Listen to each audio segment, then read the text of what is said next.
The first name that comes to mind when we talk about the Yiddish theater is Sholem Aleichem. Many of his works, such as David the Milkman, Stamp Manu, Mortal, Basil the Cantor's Son, have been staged in numerous theaters around the world.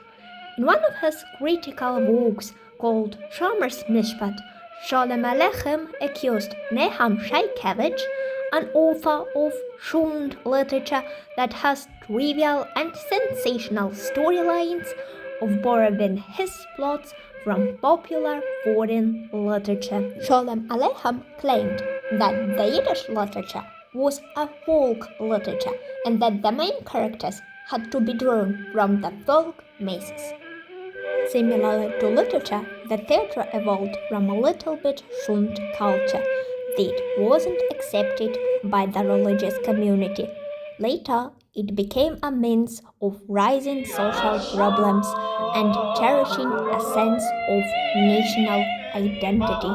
The Yiddish theater is spawned in the folk tradition and has its roots in Purim Spiel, a dramatization of the Book of Esther performed during Purim. A theatrical company consisted of 5 to 12 people. The cast was fixed and the youth took over the role from their parents. The history of the Yiddish theater can be traced back to the beginning of the 16th century. The oldest play, called Ahasverosh Spiel, survived in the Jüdische Merkwürdigkeiten, published in 1714. Music played an important role in the Yiddish theater, and songs almost entirely replaced any spoken dialects.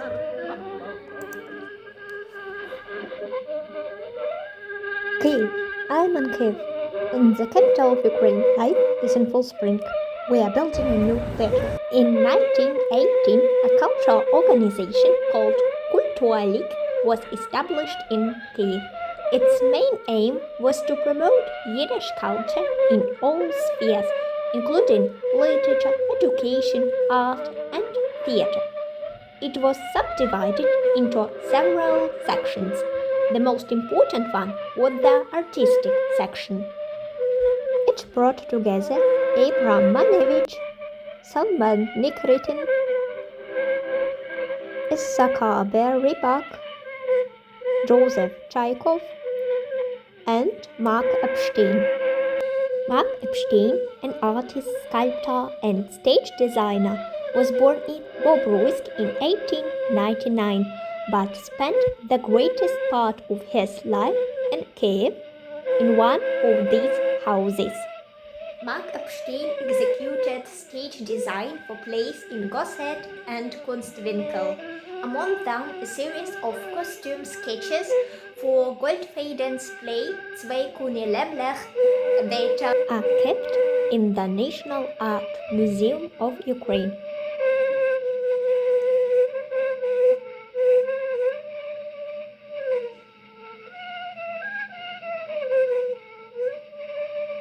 Now we are on Krishchatik, the main street of Kiev that is highly connected with the history of the Jewish theater.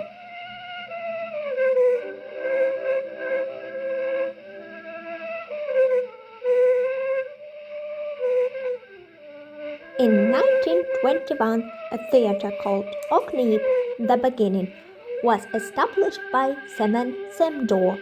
Semdor is an important figure not only in the history of the Jewish theater, but he also connected with Melody Theater.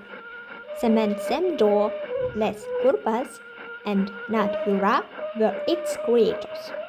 At this theater, a controversial play, God of Vengeance by Sholem Ash, The Golden Chain by Itzhok Peretz, and King Hunger by Leonid Andreev were staged.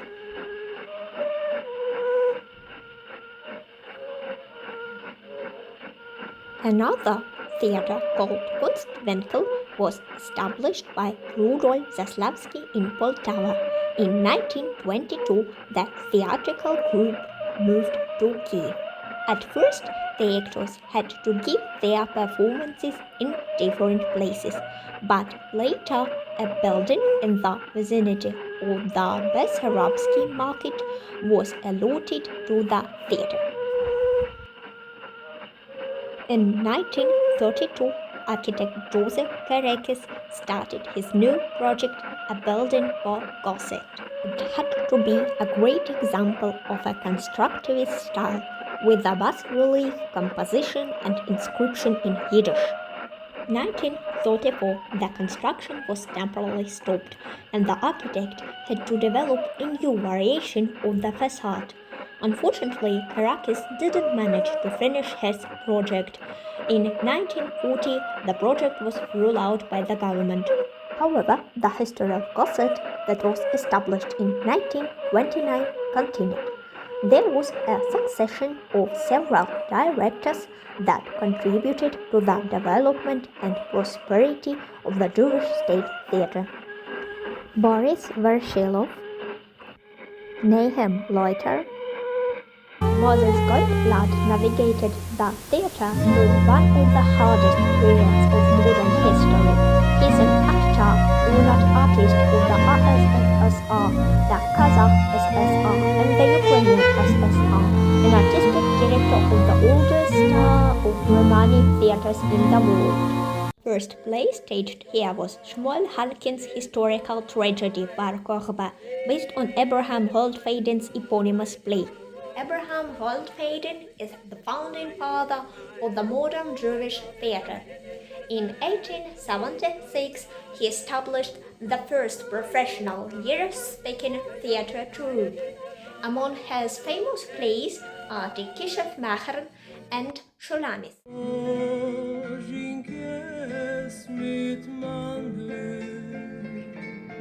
Among other popular plays are Uriel Acosta and one masterpiece of the English comedy, The Merchant of Venice, that exists in numerous adaptations.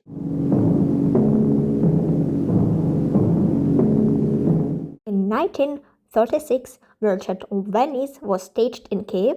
Alexander played the role of Shylock. Alexander Granach was born Shaya Granach in Verbowitz.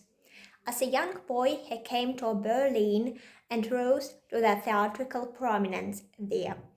He fled to the Soviet Union when the Nazi came to power in Germany. However, Granach got between the devil and the deep sea because in 1937 he was arrested by the Soviet government. Leon Feuchtwanger asked Stalin to set Granach free. Soon, the Second World War began, and the theater was evacuated to Central Asia. After the war, the rest of the troupe returned, only to see that both buildings belonging to Gossett had been destroyed. The theater moved to Chernivtsi.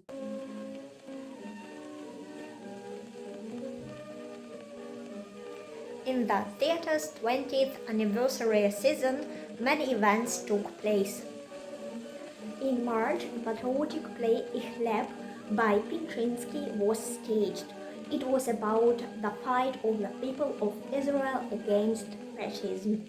However, it came under attack for being too nationally limited. Later, a lawsuit against Pitrinsky was initiated, and even a panel of writers was created to review the author's works.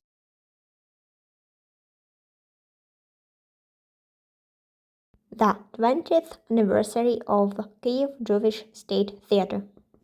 It was a historic day, and many prominent guests came to Kiev. Solomon Michaels was among them. He presented Goldblatt with a crystal vase filled with seeds and held a powerful speech. You can see this vase is filled with seeds. I brought them so that you can sow them at Babiyar, where the innocent blood was shed. Let These flowers that will bloom there remind people about the victims of the most horrible crime of the Nazi Finns. This day, the name of Sholem Aleichem was given to the theater. On the 7th of October, the legendary play David the Milkman was staged. It had unprecedented success. However, it didn't last long. In the 1948, the anti-cosmopolitan campaign began. The theater was going through a very difficult time. On the 28th of January 1948, the article entitled about one anti-patriotic group of theater critics appeared. The campaign reached its apotheosis on the night of the murdered poets, the execution of 13 Jewish poets, intellectual and cultural figures. However, the history of the Jewish theater in Kyiv hasn't finished yet. Сьогодні з нами Віктор Фрейліс, актор театру та кіно, заслужений артист України та директор Єврейського музично-драматичного театру імені Шолема Алейхема.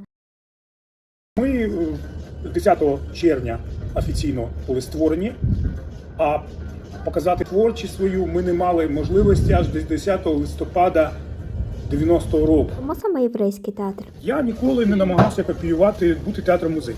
Відродити театр, який Сталін знищив, або ЦК КПУ в 49-50 роках, який Київський театр після війни не базувався в Києві, в Чернівцях, відродити цього неможливо. Це просто це сучасний театр, який працює в сучасних умовах. Ми ставимо про людину. Про людину, наприклад, тут про емігранта, якщо брати там хмарочоси, дружина єврейка, це, вибачте, це Брехт, це антифашистська вистава. У вас є вокалісти, ви в одному інтерв'ю згадували, що ви берете старі пісні на мові їдиш і перероблюєте їх і аранжуєте вже на новий лад. Розкажіть про це більше. Ми здебільшого шукаємо нові якісь пісні українською. Ви там самі без мене, як ви там. Відірвався лист зелений, і в душі тамує біль гірку. Дуже цікаво, тобто напрямок у вас такий більш новий, орієнтація на українські пісні, але все ж таки з єврейською тематикою. Розкажіть про вашу найуспішнішу роль вже як актора, а не співака. Ну і як актора успішніша роль. Це по роману Ісака Башевіса Зінгера «Шоша». Це я грав дві різні вистави. Ми також згадали Башевіса Зінгера, і це, мені здається, не такий популярний автор серед українських читачів, але доволі цікавий. Розкажіть, чому виникла така ідея поставити його романи «Шоша» і також «Тойбели»? Ну, я не знаю, я ж орієнтуюсь на єврейський театр. Я вважаю, що це самий талановитий автор єврейської літератури. А до початку війни був саме дешевий квиток 150 гривень. Тобто ми фактично фінансуємо глядача, спонсоруємо. Нормально, щоб вийти на нуль, нам треба, щоб квитки зараз коштували від 500 до 1500. Тоді ми зможемо зняти театр. В Європі є тільки 4 єврейських театри, тільки в Києві не створюють умови, а навпаки тільки роблять для того, щоб він перестав існувати. Тобто ви вважаєте, що це зовнішні обставини, які не дають розвиватися вашому театру? Ну, звичайно. Європейські театри дають вистави їдишем. То ви теж вважаєте, що це музей? Чи все ж таки за певних умов можливо відродити? Там на латині, на транскрипції написан текст на їдіші. Так, про що вони кажуть? Мови ніхто з акторів не знає. Unfortunately, the Jewish music and drama theater named after Sholem Aleichem is going through a hard time. The first problem is a lack of governmental support. The theater doesn't have enough funding to start new projects and even to rent a venue to give a performance. The second problem is a lack of qualified Yiddish-speaking actors. Although some plays are staged in Yiddish at several European theaters, according to Avigdor Freilis, they more resemble a museum. Therefore, we should make efforts to preserve this unique center of Yiddish culture in Kyiv.